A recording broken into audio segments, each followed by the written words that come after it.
Hello, comrades. Today I have the pleasure to introduce you to Siyâvash Shahabi. He's a journalist, a left-winger. He is Kurdish Iranian, and today there are very important issues that we are going to talk about, and I think it will be very good for the Brazilian labor activists and left-wingers to learn from this conversation. Hello, Siyâvash, how are you? Hello, I'm very well. Thank you for your invitation and hope we're going to have a nice conversation. Yes, thank you for accepting our invitation.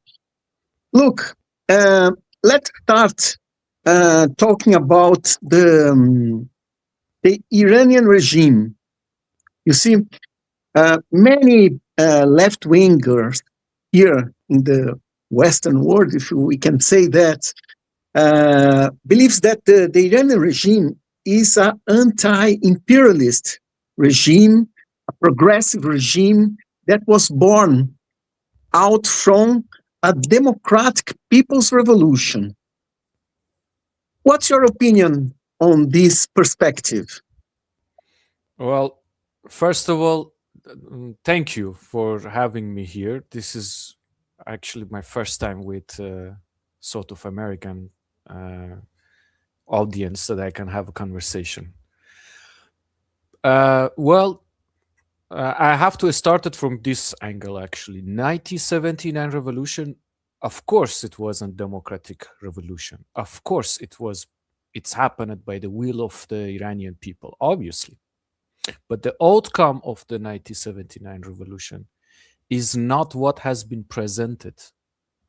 Definitely, the regime itself is present itself as the legitimate outcome of the revolution, but it's not. So we have to understand what happened after the 79 revolution, after the victory of the revolution, and how what I call it Islamic movement could gain the political power in Iran, and all after that eliminating other groups, especially leftist, communist, socialist, anarchist groups. And especially this happened by the help of the Western intelligence services. These are not conspiracy. These are all accessible. This is the history. So you have to understand this. So the regime, while so many Westerners in 79, in 80, 81, 82, they were going also in Iran, like Michel Foucault, when they were going to Iran and they were writing a lot about the revolution and so many things. They were like not hiding, but they were ignoring so many other events and so many other actions in Iran at the same time, like what's happened in Kurdistan against the collectives, city councils in Kurdistan or in Turkmen Sahara or in other part of Iran. So this is a huge history, and I don't want to go into it because this needs a really different assessment on this. But it was obvious that from the beginning, this new state that has been established by the Khomeini started going against what revolution was actually about. So self-management was one of the most important point of it. And in Iran, back then, this slogan, Shura, which in English I can translate it into assembly, especially, was very important. So the base was that in any city, in any region, in any factory, this Shura must be created by the will of the people, will the workers, citizens, and they start to managing their own life. So the idea of the Islamist that they gained the power, Khomeini gained the power, was that this is, they focused on the religious elements of what happened in 79, not a democratic movement, not something against the despotism, against the Shah only. It was this perspective also, that this is for Islam, this is for the benefit of the religion, which at later they develop it, because also in Islam and Shiism there is this idea of one of the grandchild of the Muhammad the Prophet is hidden and he's coming back. So they started, building this idea around of that we're preparing for that revolution. That's why they are calling it Islamic revolution. So this is a preparation for the return of that person, which is similar to something in Christianity also. Not going so much into these details, but I just give this history because to distinguish it, what's happened in 79 was by the will of the Iranian people against the Shah, against the interfere of foreign powers like United States and Britain in Iran. Again, it was against all of these things, but it was also some other elements that has been attacked by the Islamic movement, by the state of Khomeini, and after that, one of the prominent situation in Iran was this prohibiting establishment of the leftist parties, communist parties, anarchists, and feminist groups, or what anything that they could interpret it as something out of the interpretation of Islam and religion. So I think one point here, it's related to Orientalism by Westerners, because Orientalism is helping to understand this, to explain this despotism under culture, under religion. And this is where, we have much more problem with Western interpretation and understanding of Eastern societies about this. So I distinguish them. Okay, so we can say that the 1979 revolution was a kind of betrayed revolution because it started as a democratic revolution. I mean, a revolution fighting for democratic rights for all the people and to topple the Shah regime. But in some way, Khomeini and the Bazaris, the clerics, they managed to together to seize the control of the revolution and move it in another direction. Can we say it's something like that? I mean, saying betrayed is not that much correct, but because, we have to understand the different political imagination behind the 79 revolution. So when the revolution happened, there were so many different groups involved. And also revolution didn't happen just somehow. Decades of preparation and organization was behind it, of course. It wasn't just eventually happened. No, it was for a long time. And the history of 79 revolution, the victory of 79 revolution, it goes back to the constitutional revolution in Iran. It's so back.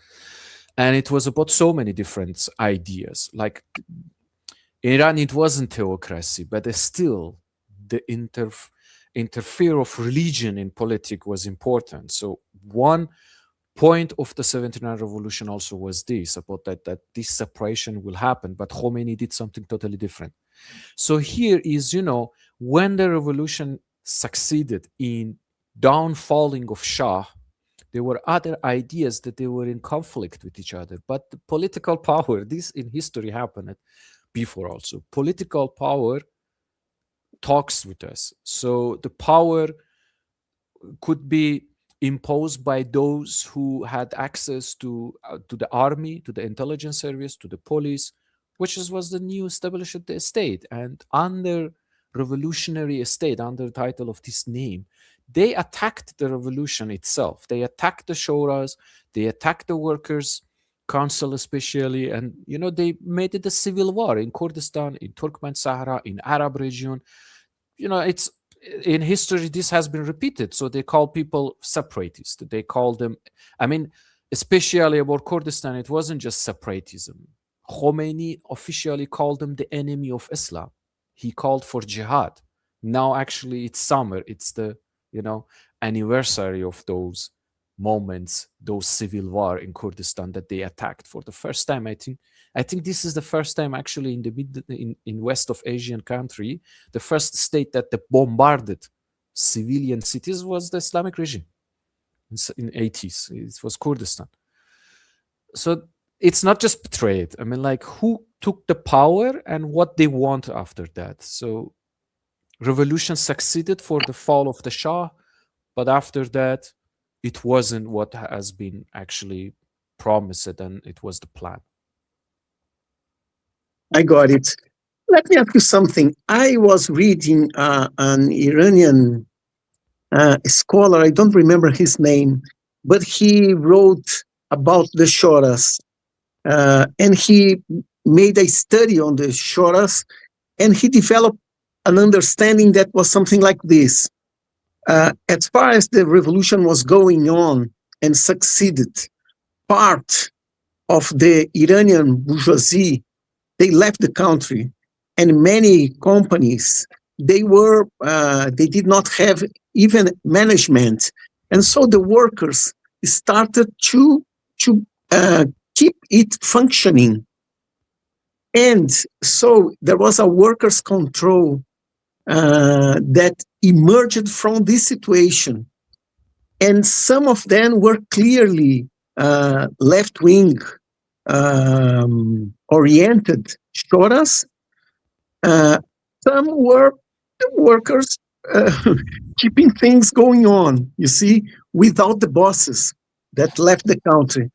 And then years later, the Iranian government managed to attack them and take back the control of all these companies. Is it something like this? I think you are referring to Yervand Abrahamian book, if I'm not mistaken. But this is something that from him also has been studied very well. But I mean, like, we had nationalization, after the 79. So a group of the technocrats, they were in power. A group of the technocrats that they were believing that they can develop the state and nationalize everything, bring them under control of the state. Especially it was during the war with Iraq. So they were succeeded in certain things, yes, but also they were succeeded in cutting the hand of the workers and their councils from the power. They created these state-run shoras, which they call it Shoraye Islamiye Kar, Labor Islamic Council. These are state body, and they call it, this is the council. So go there and fix your problem, which it's never happened. Like, it absolutely, there is no way that they support workers, that they let the workers to create their own union or go for protest, or they go for a strike. A strike by the constitution, by the law, it's forbidden in Iran. It has punishment, But especially in the past 10 years, they could manage it. Workers, they could manage it. Activists, they could manage it. To have a strike, to organize protest, even coming to the streets, like disconnecting it just from the workplace and bringing it to the street and connect it with the society, with the cities. This happened in big cities in Iran. In South, right now that it is a war, like city of Ahvaz, sugarcane factories, metal factories, the workers, they could come to the streets, go to the cities and directly speak with the citizens and bring the demands to the society. So what's happened in 1980s, it was this, that they attacked this independent syndicate, unions, collectives, and they established this state body of Shura, and they run it, which is still, until now, it's working. But as I said, there are a lot of protests and so many things that the workers, they try to go on with their own independent wills. Okay, let's talk a bit more about this issue of labor movement today. You know that here in Brazil, we have been under a dictatorship for 20 years, and it was very challenging to organize under these conditions. And I'm sure the dictatorship here was much softer than the strong authoritarian regime that you have there in Iran. How how does the workers manage uh, to self-organize? Which are the main demands? Which sections of the workers manage to carry out some kind of movement? Uh, Tell us a bit more about that. Look, I mean, the most important point in Iran is that I mean, like, the state doesn't let for the creation of independent union or syndicate. So anything that is exist, it's created by the state. They are under control or management of the state itself. They never let it happen at anywhere. They attack them. However, from end of 1980s, like a bit after the war with Iraq, this will of going into establishing still our own independent, like what I said, our own, I mean from the language of the workers in different places. For the independent unions, independent councils, but the attack was on this, like never ever let anyone dare to talk about it, to bring it up. Which one of the most important events that happened, it was the recreation of the Tehran worker bus drivers workers syndicate, Mm. which was huge. You know, thousands of drivers came to the strike for their right. I mean, just to tell you one example of the situation of these drivers, because my father also was driver, but not in Tehran, but because of he was the bus driver also in Kurdistan. I knew some of his friends, so I was very close to knowing the event. And one of the demands of these drivers was having toilet at the end of the stations. Like imagine a driver works for one day and he has not access to, you know, a service for himself. So we're not talking anymore, you know, about the wage and about the salary, about the insurance, and so many other problems that they had. And the state never ever did take care of it. So many, this shura, Islamic shura was exist. So they were referring workers goes there, make the meeting, discuss with the authorities. Didn't work. So they reestablished their own syndicate. They called for a strike, which it was huge. And in one night, they arrested more than 400 drivers instead of just listening to them, discussing with them. Like, what do you want? What are the problems? What are the demands? They arrested 400 more drivers. They give, you know, severe accusations, like always, like now also, um, relation with foreign enemies, getting paid by the foreign agents making propaganda against the regime. But you know, the system was just working like this. So the point is that it was the unity among of the workers.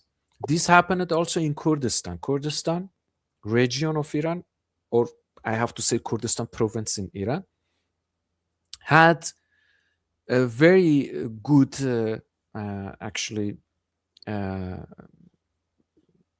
factories for. Sorry, I forgot. Here is about my English. I just forgot the word in English. um, for making clothes, you know, for and they were national factories, and the state eventually decided to close them. So because again, they were this shura, these Islamic shuras, they were referring the workers to go to the shura, which is the state body, and just, negotiate, talk with the managers and discussing until again, the workers, they established their own union independently, and they went against the state, and they could, gain something. However, again, attack, accusation, same again. Propaganda against the regime, getting paid by foreign agents to making propaganda, going against national security, and all of this accusation was always there. This happened with oil sectors, this happened in metal sectors, in so many different places.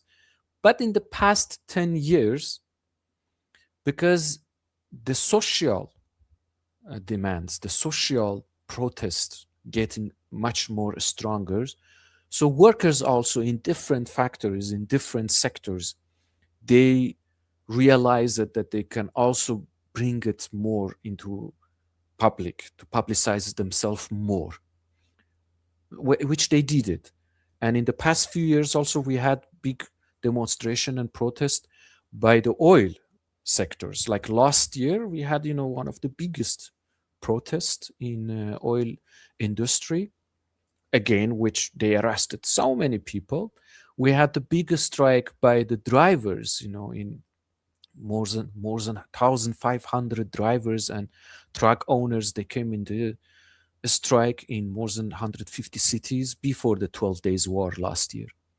And again, arrestation of so many people. So as you can see, it's always possible. They organize themselves underground. They came, they publicize themselves, especially this publicizing. It's very important because now we are, in a different era. We use the internet.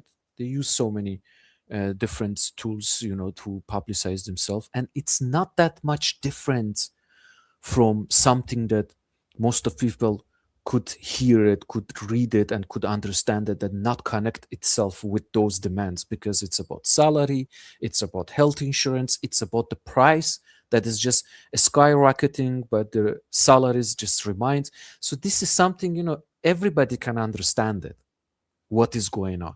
And the workers, they don't say so much, they don't bring it also into so much politics. They just discuss. Like, what is the consequences of some, foreign policies? What is the consequences of some internal policies, and how it's affect our life, and how we're supposed to deal with them? So, the discussion, the conversation is so public. It's so easy for everybody to understand it. And this is where, again, the regime going to against, those who publicize these demands, and they discuss them. That's why in Iran, if you look, we don't have like prominent worker activists. There's no such a thing. We don't have leaders. It doesn't work like that, because they go and they arrest them, and that's it. But by publicizing and making a language for everybody and talking about them, it's possible, to push back the oppression and keep talking about the issues. However, again, as I said, it depends. In any sector, it depends. Still, they go and they arrest the activists, they arrest the workers, they arrest the member of the councils, but this is the constant war and a struggle that just is going on. Okay, 10 days ago, I was talking to a group of Cubans, and Cuban socialists, but they are socialists to the left of the regime. And they were telling me that in Cuba, we don't have independent unions, and something like what you described. I mean, a labor culture that pay attention to the needs of the people, to have better wages or employment, any labor issue, see? And they self-organize then. For instance, in Cuba, it's not possible. Maybe the weight of the regime to control the life of the people is so strong that it's more challenging to do it. And Okay, go. Yeah. go. I mean, look, I mean, like Iran is a very different case. I mean, when we talk about like Cuba, if we want to compare, but it's a very different case because I mean, first of all, Iran is a very rich country, have resources. Cuba is not that. So while we have these resources and these resources goes out, like they sell it, sanctions affected Iranian economy, but sanctions by the United States didn't create Iranian economic issues, but affected, I mean, undoubtedly, it's affected the situation. But we are dealing with the country, with the administrative in Iran, that it's so corrupted. It's one of the most corrupted in the region. And we have a state inside of the state, which is, IRGC bodies, not IRGC itself. IRGC itself, the Islamic Revolutionary Court Corps, or Iranian Revolutionary that they call it. It's have access to more than 40% of Iranian economy. So there are so many factories, so many different industries that is in their hand. And these are, state and semi-state bodies. So actually everybody works directly or indirectly for the state, and the state has the money. But what's happened in Iran? In Iran, a state, like 2 decades ago, they came and they made it a new law, and they stopped making a stable contract with workers, with employers. They stop it, and they transfer it to contractor companies. Kind of privatization of the labor happened in Iran from 20 years ago, which this is a big demand right now to eliminate it, to eliminate all these contractors. And the Pezeshkian, the president, also promised to do it, but it's not possible. They cannot do it. These are private sectors, and most of them also belongs to the other body of the state, which is IRGC. So this is, we're dealing with a fully military security state that their aim is to not let workers have power for themselves, to guarantee that anybody who invests in this country, even if it is a state itself, the benefit, the profit doesn't go to the pocket of the workers, doesn't go to the pocket of the population. And this is how corruption in Iran, with the ideological idea of the Islamic revolution that I said, is works together. Because if you want to import your revolution as they say it, as they claim that they want to import it to United States, they talk about it as an idea to transfer White House into a mosque. You need money for this, and where you bring it from? Where? So it's not just they sell the oil and they are under sanction. No, still they are selling the oil, but the oil money doesn't come back to the pocket of the workers who work there, because you have contractor companies. Contractor companies are private companies. Private companies getting the money, no health insurance, no. So at the moment when the attacks happened by the United States and Israel against the industries in south of Iran, against the oil industries, metal industries, thousands of workers lost their job because they were working under contractor companies. They lost benefits. And that was the time when Pezeshkian promised that they would eliminate the contractor companies, but they cannot.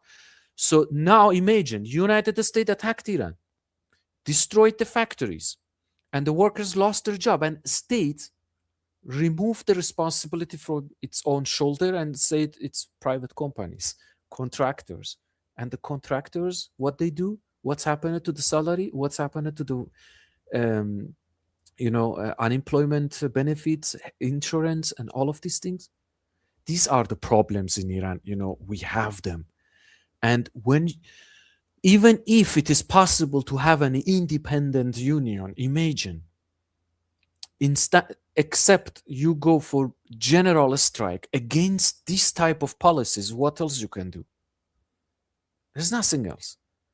So it's easy for a military security state like the regime to go always produce crisis all the time, internally or externally, and put it, the label on the people, on the workers, on the labor forces that they are, doing the job actually, and they want their life to continue. But all the time it's coming from something else. But someone else is taking the benefits all the time, and we have to just deal with the slogans. I hope that this example could just give some answer. Okay, let's talk about other movements.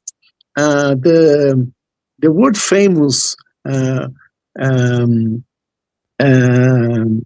women, life and freedom movement. Maybe it's one of the most important women rights movement across the world, and particularly in Iran, because the women rights were maybe the first sector to be attacked by the new Iranian regime in 1979.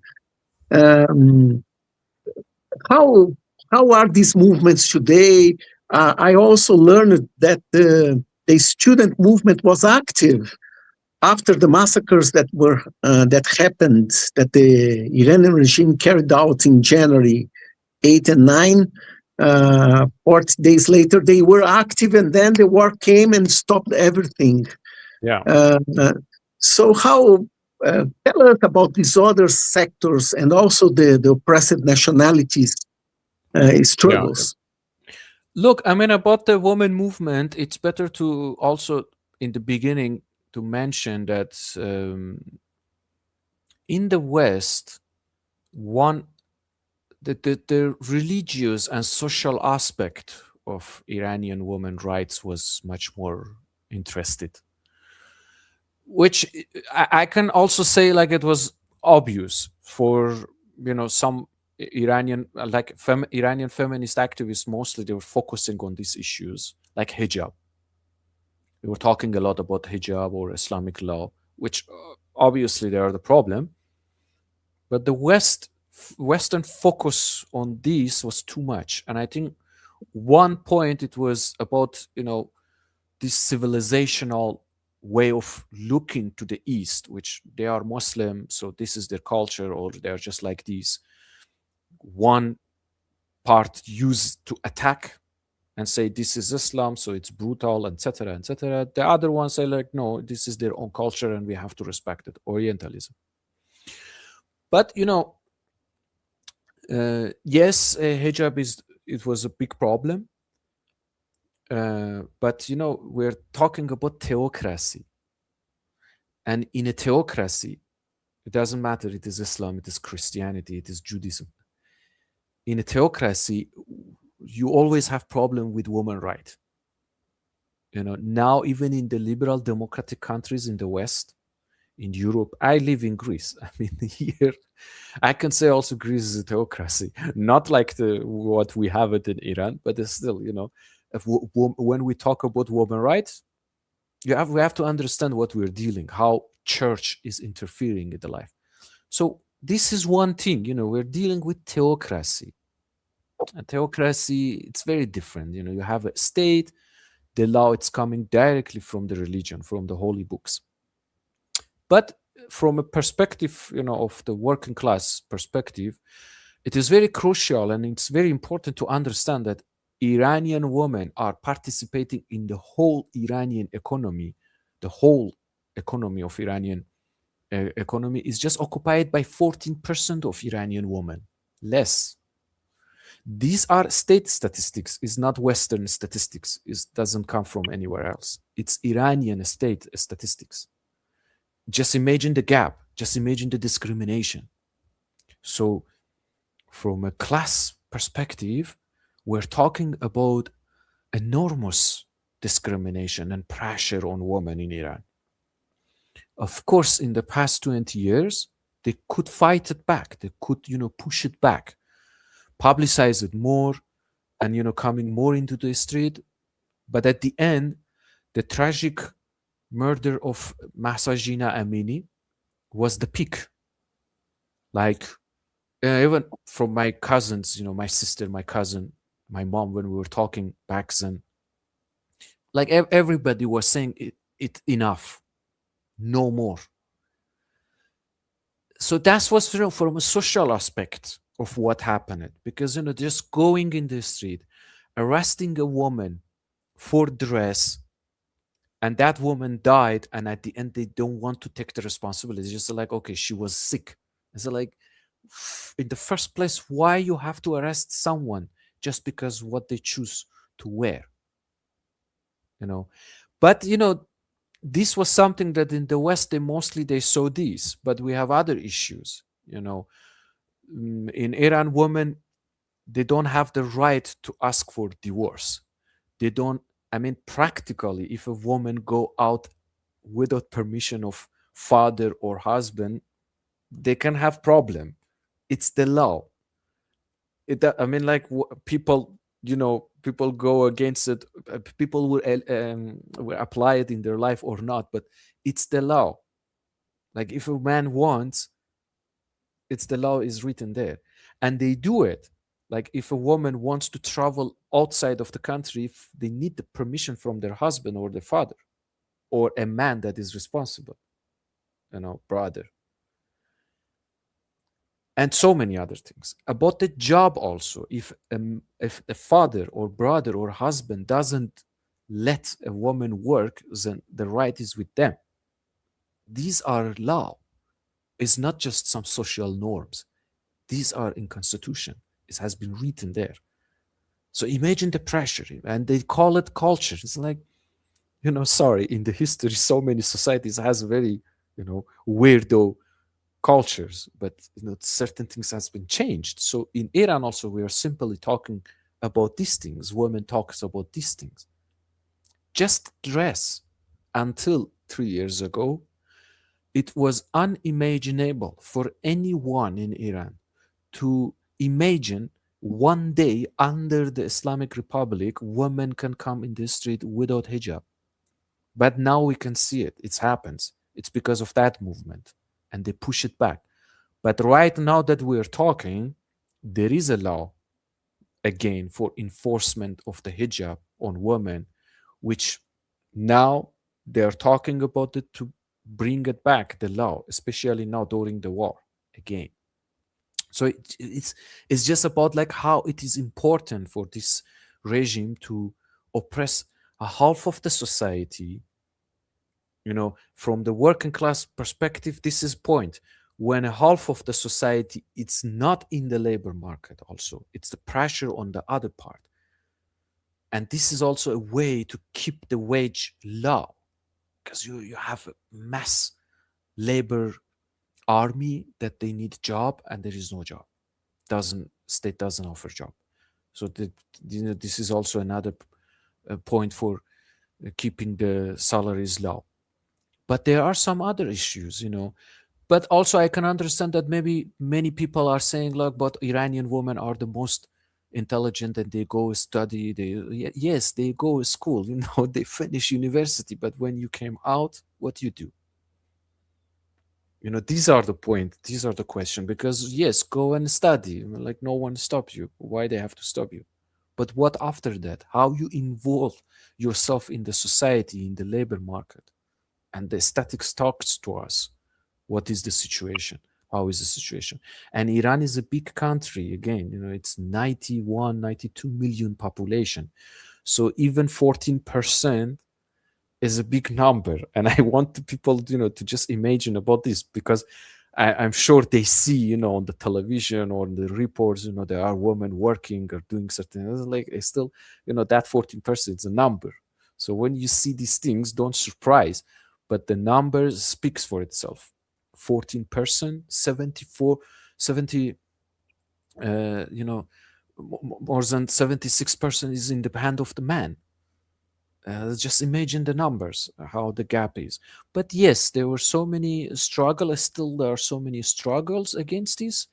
and the movement just it's continued. But I have to mention also about some other aspect on women movement, like writers, poets, that they talk about social issues, about life, about politics. We had all of these things. We have enormous and amazing writers, filmmakers, theater players, cinema players, that they try to get involved. They try to talk about the issues. But when it comes to organize, you have to understand that it's impossible officially have organization, officially have political party. So always everything is in horizontal social base, that the people try to just speaks about them, talk about the issues, and bring it into the streets. What about the students? About the students, it's always, the university situation is very complicated, because university in Iran, they deal with it like mosque. It's the like religion institution, not just the educational institution, and it's make it different. So the student movement were into the streets also. They made their own protest against the states, especially before the war just started. As I know, and it's in the news, more than by number I can say 200, more than 300 students now have problem. 150 students just from one university has been expelled just because of participating in the protest. But it's always in Iran, student movement was, it's on its way, independent also. I can say one of the biggest effort happened in 2007, that the students tried to build an independent leftist organization within the university, that they were calling themselves Freedom Seeker and Equality and Freedom Seeker students. And they could, organize a big organization, but immediately they got attacked, especially they were leftists, no tolerance about them at all. But it's always they try to, organize themselves. But the university is this, you come out, new generation comes out, but the state is always there with its own people. But yes, in the before the war, they were organizing so many protests inside of the universities, and you have to also understand that there are so many different fictions. You have leftists, you have monarchists, you have the Islamists, you have liberals there. It's totally different, and because it's not free atmosphere, so it's very complicated and difficult to really distinguish who is doing what. But in general, again, as I said, in a horizontal way, we can see it, as you also saw it and mention it, their protest, we can see it, and their demands when they came in the street. Mostly their demand is about educational issues, but recently in the past few years, they connected to the social issues, also to the political issues, and they try to talk about them. Like before the war, they were talking about political prisoners. They were supporting hunger strikes in the prisons, against the death penalty, especially. This is a big movement also in Iran against the death penalty. I have to mention this also. But the students, they were working on these issues, and they were trying to also, again, bring it into the society and connect it with other movement. Like especially with labor movement, there are a lot of connection. Great. Let's talk about the war. You mentioned, have just mentioned the war, and outside Iran, before the war, and in the first moments of the war, there was the monarchists together with the Mujahideen, Halq. They were very influential, supporting the attacks of the US and Israel against Iran, because they believed that this could bring change and could bring back the prince, the Shah. But I noticed that just afterwards, they start to lose support among the Iranian diaspora That's my impression, but I'm not sure because I'm in Brazil. See, here there is a Iranian community, but it's relatively small. Many are supporters of the regime, and in opposition, you have a small group of monarchists, but we also have some liberals, at least few left-wing, in particularly an actress. She's wonderful, and that's the impression I got. So, tell us how is the war operating in the hearts and minds of the Iranian diaspora and also inside Iran, as far as we can have information on that.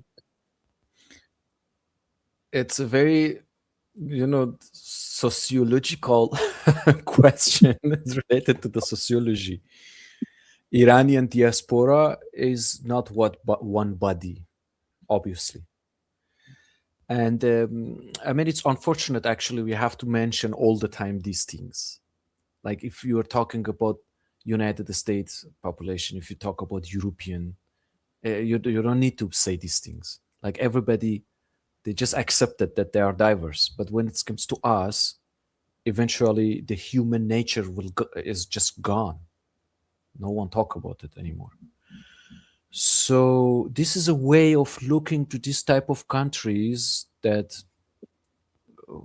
from minority majority, is not even minority majority point. Who have more voice, or no, who is more loud, they just go with them. But sometimes it's also tell us how West wants to see us. Like monarchists were always there. They were always doing these things. It's not a new things. Obviously, Iran has a big history. It's a country with a huge civilization and heritage. I mean, monarchism is there. I mean, people may have a nostalgia still, even after 40 years, 50 years almost, after the 79 revolution. Because when you look at the history, it's monarchism. It's nothing else, And the monarchism has a meaning here in this country, in this civilization. So I want to distinguish this from what is going on now. Now we are dealing with a regime that people, they just hear something about it, but it's not like you live there and you eventually understand that first you are not a citizen. They don't deal with you as a citizen. I'm talking to Iranian people, about Iranian people, that how regime deal with them. Doesn't deal with them as a citizen with right. Yes, you see, election and all of these things, but what is the system in election in Iran? We have a small council of mullahs and 3 politicians and lawyers, and they choose. When it's presidential election, they choose who can people vote them. They choose already. For the parliament, they already choose. It's not like independently people can go there, nominate and talk about, some politics and some ideas and get vote. No, there is no such thing. You have to go register yourself for that special council, and that council, they come and they examine you. And the most important examination is, how Muslim are you, how Shia are you, how you obey the supreme leader of the country. It's all of these things. So for some, from some political perspective, for some of these monarchies, the situation didn't change so much. And also we have to understand that we're talking about which group of monarchists were. Like in the most Western media, they were talking about, the Pahlavi himself and a big group of his supporters in the United States, like Los Angeles, those cities, which they are the first generation after the 79 when they escaped. The most loyal to the monarchs, to Pahlavi, to the Shah. They went there, and some in Europe, not so much. But this nostalgia of during the Shah time, the social situation was better, is there. It's reason, it make reason for the people in some perspective, when you look at them. Because yes, the country was under development, the poverty was enormous. I mean, let's not forget those things. The country was in enormous poverty, huge when I'm talking about it, which after the 79, even during the war, they really could respond to so many issues in the country. Imagine just about the wealth, that it was in the hand of the Shah, but the direction of the country was, something different. And millions of people were living in.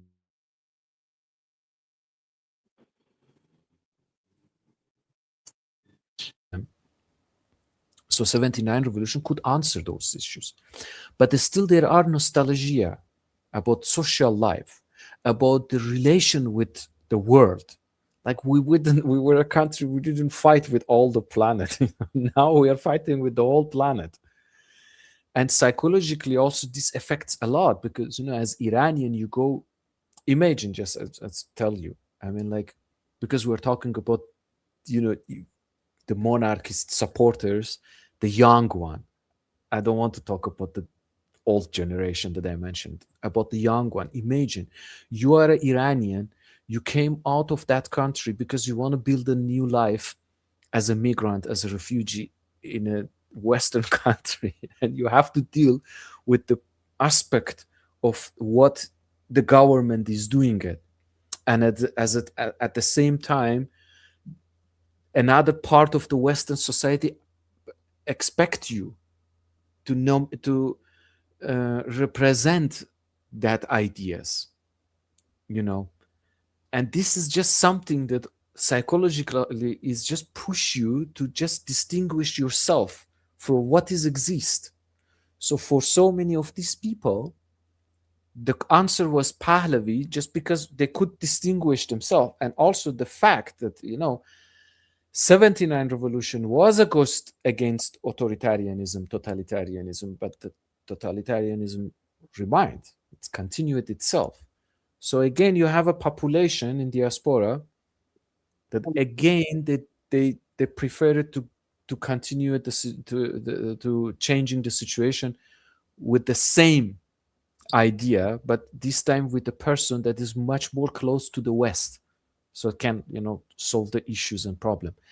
But that is not the whole Iranian diaspora. It's so diverse. We have different group for years, different group, especially leftists, that were fighting in the whole Western countries about the death penalty, about democracy, about torture, prison, and all of these things. But eventually the monarchists came and they occupied all media in few months. Like, I live here in Greece. For me, was surprised, because I was like, it's almost 10 years I live in this country. I never saw this. But eventually the rest of the media of Greece was full of monarchies. I'm like, where did you find these people? No, we give voice to Iranian people themselves. And I know you prefer, you are selecting. It's not true.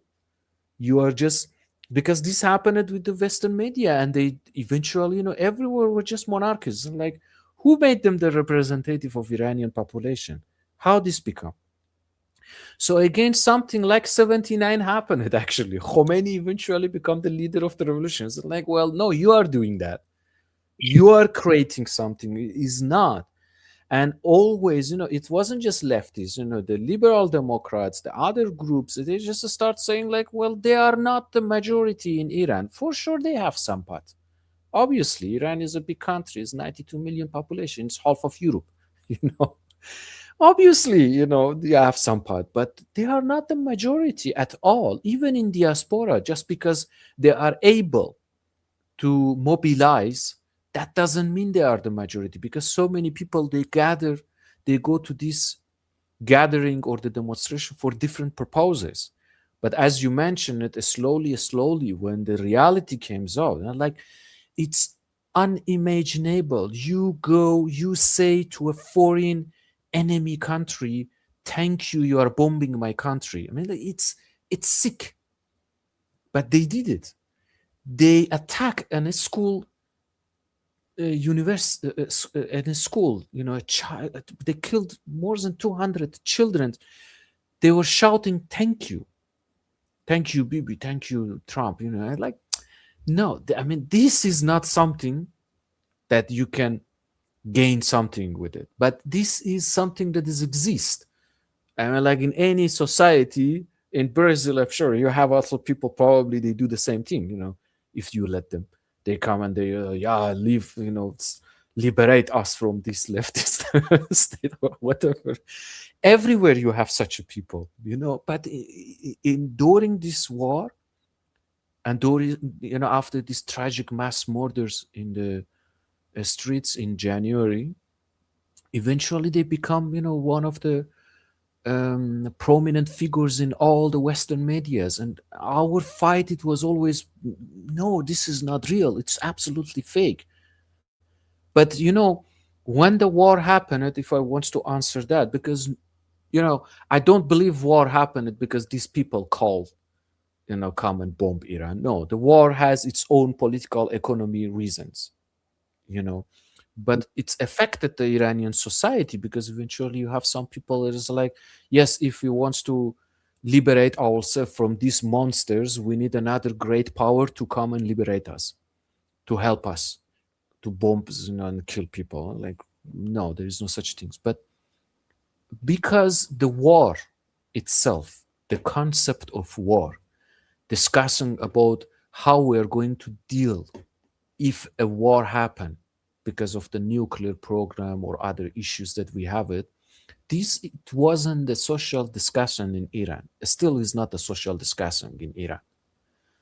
Why is not? Because, you know, we don't have a free media, we don't have free political party system, we don't have free union, syndicate, and, you know, collective that these things can go for discussion and conversation among of the people.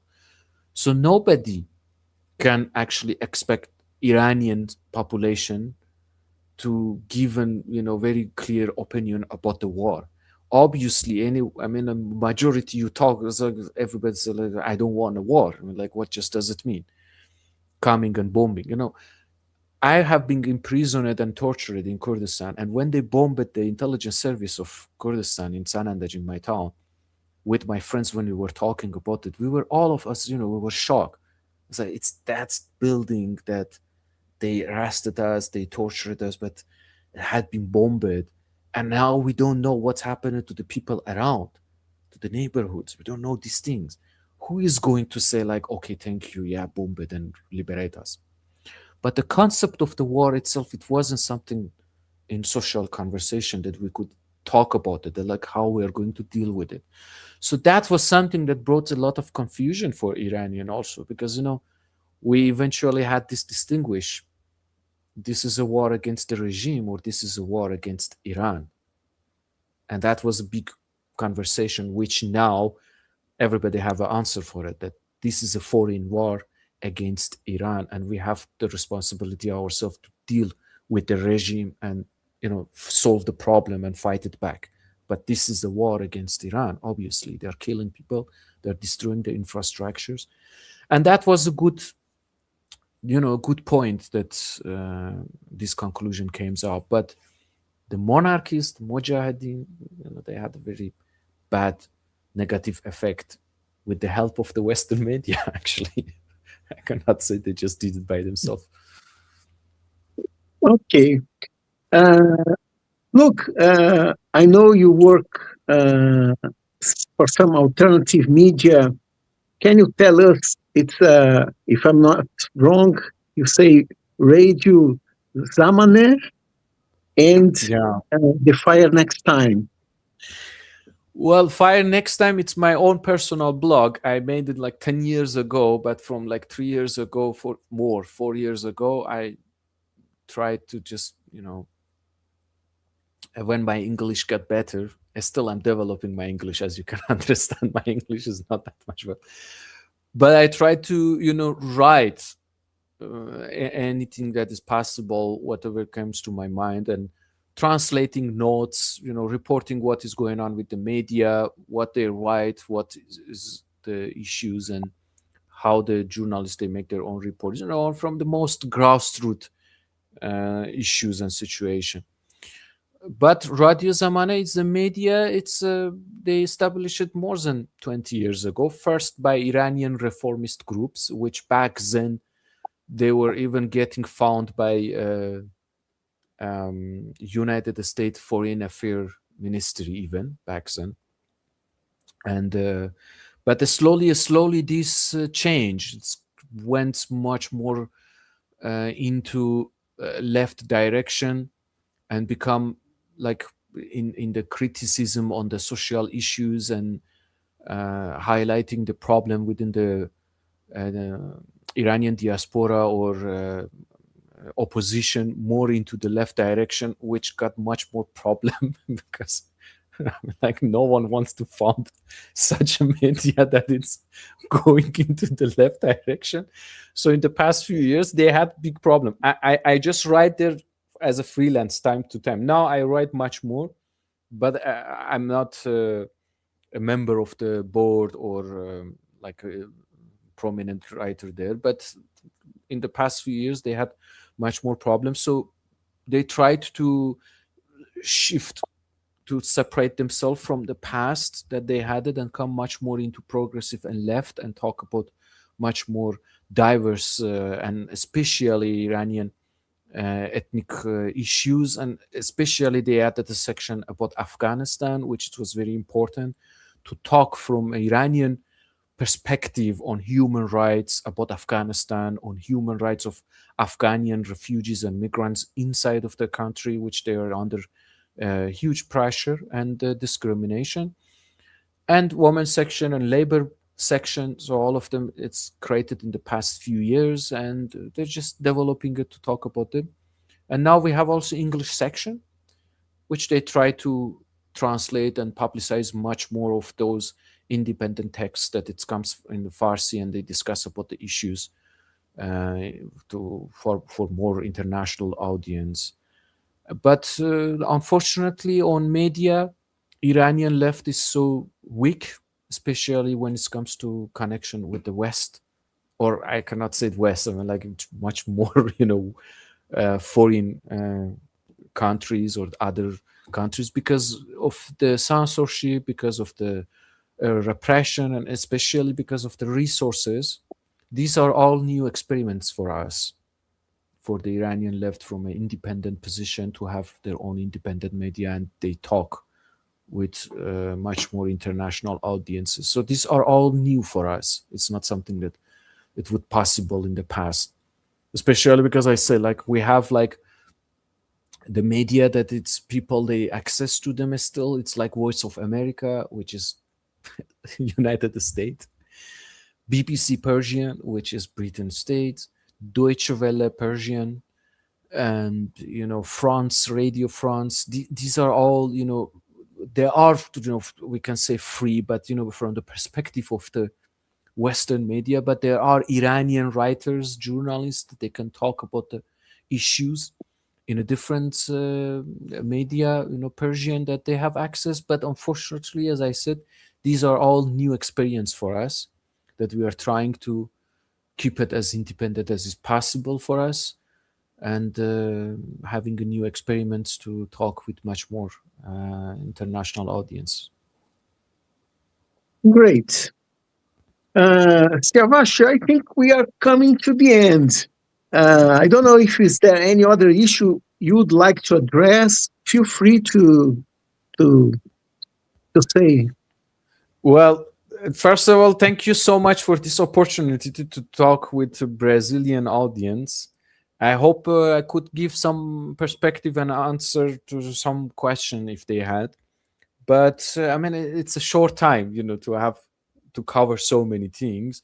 But what I want to say is like, at the end, I can just add this, that the war is real in Iran. The foreign interference in Iran also is real, but also it's real that we are fighting for our own rights. This is also real. And it's very complicated and difficult struggle in such a situation when you're living in a country that you have oil, you have big industries, you are in a very important geography, and you're in a very important geopolitical situation. And at the same time, you want to fight for your own right, which, this can create so many confusion in the planet, which is created already. And but this is what we need, to have much more spaces and time that we can talk with different audience and give answers and trying to build a bridge of understanding and solidarity. Look, let me tell you, our labor federation, it's a left-wing labor federation. It's the only one that is independent in relation to the Brazilian administration that we have today. We try to build this internationalist perspective. So the Iranian labor, Iranian women rights groups, the student movement, whatever we can do to publicize their struggles, we will be happy to do it. For us, it's very important. We feel that it's our task to do it. So anytime there is something that you feel that we might help, please count on us. Count on us. We oppose the aggression against Iran as we oppose the aggression of any country which any imperialist is doing, you see. So the US imperialism is attacking Iran. We are against. Russian imperialism is attacking Ukraine. We are against. Chinese imperialism. We definitely are against all imperialist powers. You see, at the same time, we know that these societies are capitalist societies. They are divided, and our side is on the side of the working class. You see, so that's why I want to thank you very much for the interview. It was very interesting. We are going to put Portuguese subtitles so that many labor activists and left-wingers, they will be able to learn from your answers, and let's keep in touch. Yes, Okay? definitely. I'm very happy for this, and thank you so much. Okay, thank you. Great.